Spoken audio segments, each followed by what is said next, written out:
La Cámara de Cuentas en los últimos tiempos ha estado muy activa. Nosotros en el 2012 hicimos un trabajo del Ayuntamiento de Fantino donde hacíamos denuncias de irregularidades del Ayuntamiento. En esa ocasión confirmábamos que había familiares de la síndica trabajando allá, contrataciones de allegados de la síndica y pocos controles contables y administrativos. Ahora la Cámara de Cuentas acaba de publicar efectivamente la auditoría al Ayuntamiento de Fantino y confirma todo lo denunciado por nosotros en aquella oportunidad. Asimismo, también nos ha llegado una auditoría hecha al Ministerio de Educación que va a ser contestada en algunos de los puntos más importantes en el periodo que le toca a Melanio Paredes. Veamos. La auditoría al Ministerio de Educación tiene 219 páginas en las que se exponen diversas observaciones al manejo financiero y administrativo. Dicho documento abarca el periodo comprendido entre el 1 de enero del 2010 al 31 de diciembre del mismo año en la gestión de Melanio Paredes, quien no percibe el resultado de la auditoría con valor penal por tratarse de uno de los ministerios más complejos del sistema gubernamental. En algunos casos, efectivamente, son debilidades que tienen que ser corregidas, pero no implican ningún tipo de irregularidad mayor o corrupción. Son debilidades en un monstruo como la Secretaría de Educación. El Ministerio de Educación tiene varias dependencias que son a su vez, pueden ser ministerios. Pero vamos a detallar las argumentaciones que se enuncian en la auditoría. Se establece como una de las primeras observaciones que el Ministerio de Educación obtuvo ingresos propios por un monto de 183.784.636 pesos, los cuales no fueron considerados como fuente de tesoro.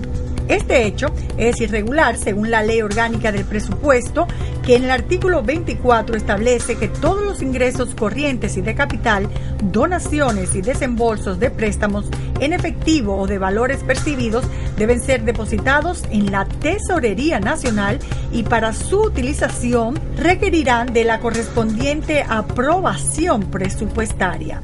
Exactamente. Melanio Paredes responde que se trata de una práctica de todas las gestiones y dijo admitir, con todas sus consecuencias, que prefería cumplir con el objetivo social, obviando el legal, que en definitiva requeriría de la optimización de la planificación general del Estado.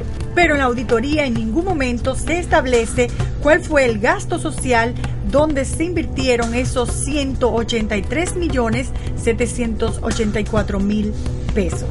Otras observaciones que hace la auditoría son las siguientes: que el Ministerio no posee manual para manejo de caja chica, que hubo ausencia de estudios de impacto ambiental en la construcción del 25% de las obras examinadas, planos de obras sin las aprobaciones correspondientes, deficiencia en la supervisión de obras, empleados con dos funciones en el mismo horario, compras a compañías con objeto social diferente al contractual, pagos en exceso en relación a las ubicaciones ejecutadas, pago a contratistas por trabajos no realizados, además que el Ministerio no paga el 1% sobre pensiones y jubilaciones de los trabajadores de la construcción. Los auditores cuestionan que no se llevaba un registro detallado de cada vehículo de la institución y que el Departamento de Transportación carece de un inventario actualizado. Detectaron que existen 5 vehículos propiedad del Ministerio con matrícula a nombre de terceras personas, pues no han hecho los trámites necesarios para el traspaso. Dichos vehículos permanecen a nombre de Cindy Motors, compañía no identificada en impuestos internos y no es proveedora del Estado, y otro vehículo que sigue a nombre del señor Bartolo J. Soto. Existe también una lista de 41 vehículos que se desconoce su ubicación física. El Departamento de Transportación reconoció que no existen registros de recepción bajo inventario de los vehículos de la institución, rutina que debió realizarse con el cambio de incumbente del departamento. Los vehículos que se señalan, según el reporte que nos da los dos directores de transportación que estuvieron conmigo en la gestión, es que hay vehículos de esos que son del siglo pasado. Hay vehículos con matrícula del 98, años 98, 96 y 2000. Cuando ellos llegan al ministerio, esos vehículos sencillamente no existen. están en cementerios como chatarra. Pero no hay un documento de descargo que diga dónde fueron enviados, si a un cementerio chatarras, o fueron vendidos, o fueron puestos en manos de terceros.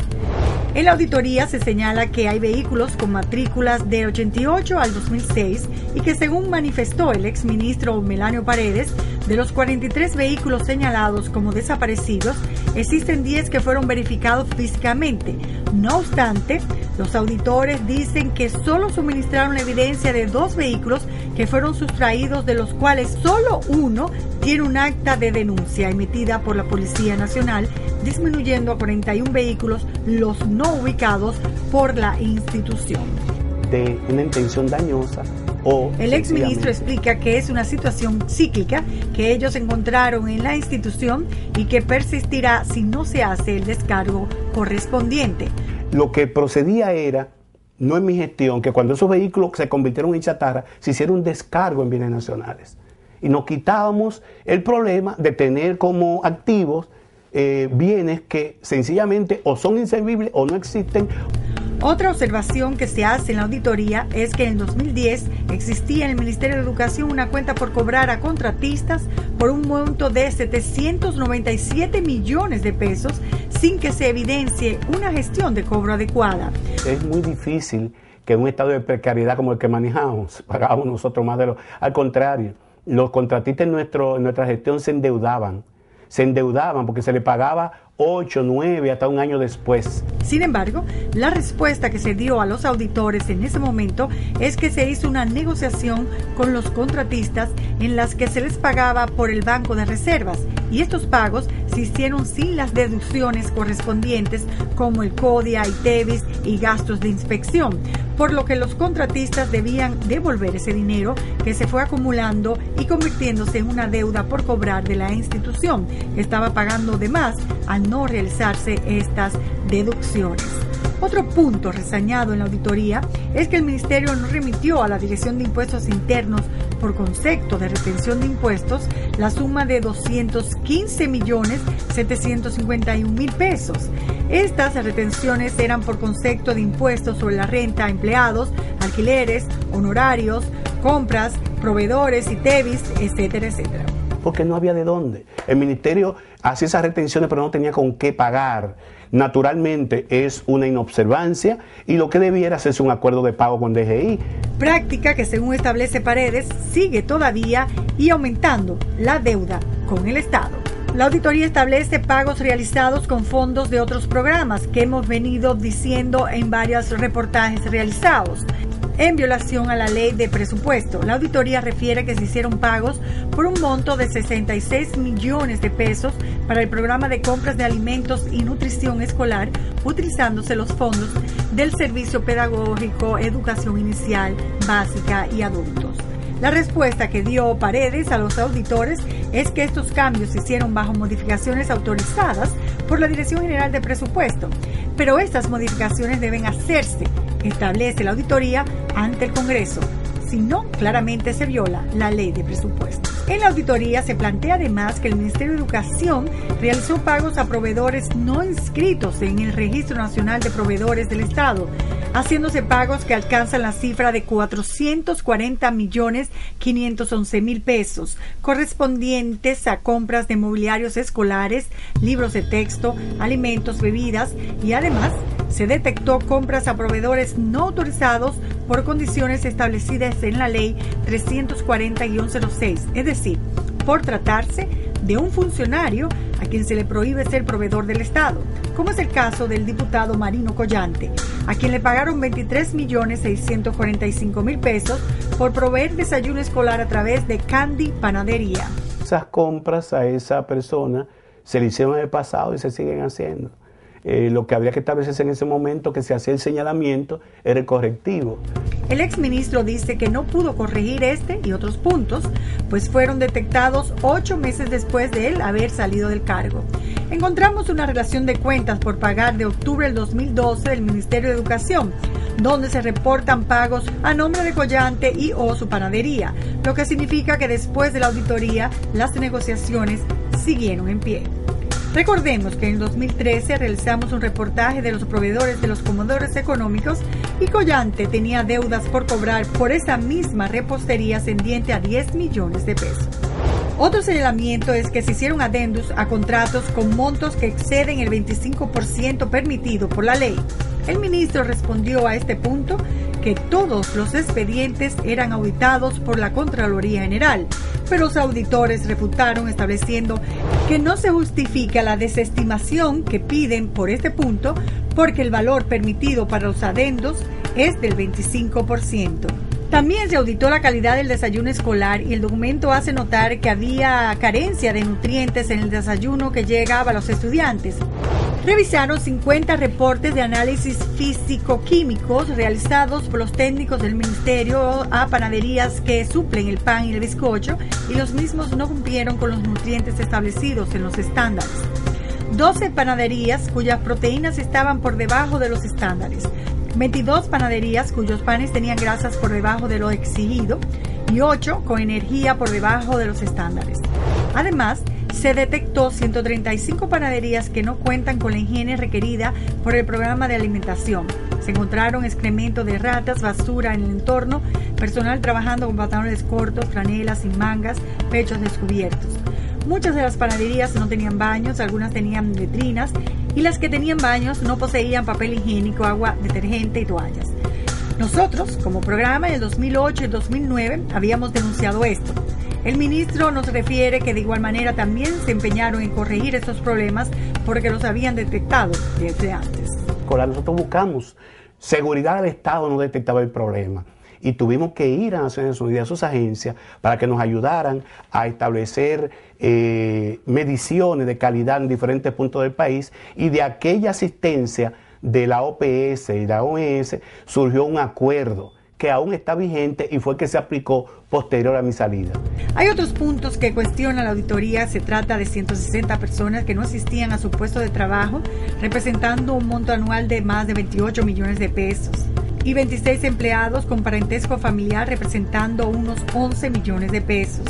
Auditores al final reconocen que ellos fueron prácticamente un año después de yo haber salido y que los empleados que se registraban como que no trabajaban en esa dependencia habían sido trasladados en otras dependencias.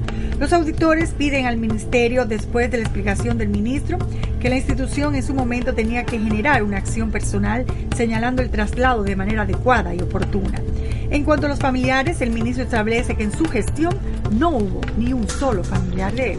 La primera decisión ministerial que yo tomé, la tomé en mi alcoba. Mi esposa era funcionaria del Ministerio de Educación cuando yo llegué el 18 de agosto. Era su directora de Servicios Generales. Y yo le pedí a mi esposa, al otro día de ser designado, que renunciara. El parentesco detectado fue entre empleados que coincidían en ocasiones en los mismos departamentos. Específicamente señalan una persona en la auditoría que en mi gestión había sido puesto en trámite de jubilación en el año 2009, pero que a mi salida la ministra lo reinstaló en una posición privilegiada.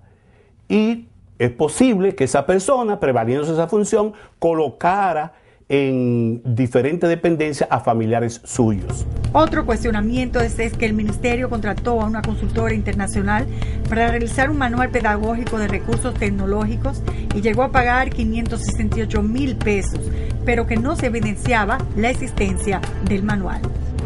Paredes respondió a los auditores que mediante oficio del 11 de octubre del 2010 se hacía entrega formal del manual y los auditores reconocen que los actuales funcionarios, refiriéndose a las autoridades que sucedieron a la gestión auditada, debieron contactar que el material fue recibido y que no obstante es válida la existencia de dicho manual aun cuando no lo estén utilizando. El manual que no se ha implementado lamentablemente, no por decisión mía, sino porque quienes me sucedieron no le dieron importancia y sigue siendo vigente. La educación de hoy es la educación del siglo XXI. No puede ser que sigamos con el texto tradicional, con contenidos obsoletos, cuando los jóvenes, los niños, no se sienten atraídos por leer un libro de 500 páginas, sino por ver e interactuar en la web. Esta auditoría viene a enseñarnos varios puntos. Primero, que siguen las debilidades contables en muchas instituciones. Segundo, que estos hallazgos deberían realizarse mientras los funcionarios están en la institución para mayor eficiencia. Y por último, que permanece la falta de continuidad del Estado, haciéndose inversiones que después quedan estancadas. Nadie les da uso. Las instituciones del Estado en su manejo administrativo y contable son un verdadero monumento a la ilegalidad.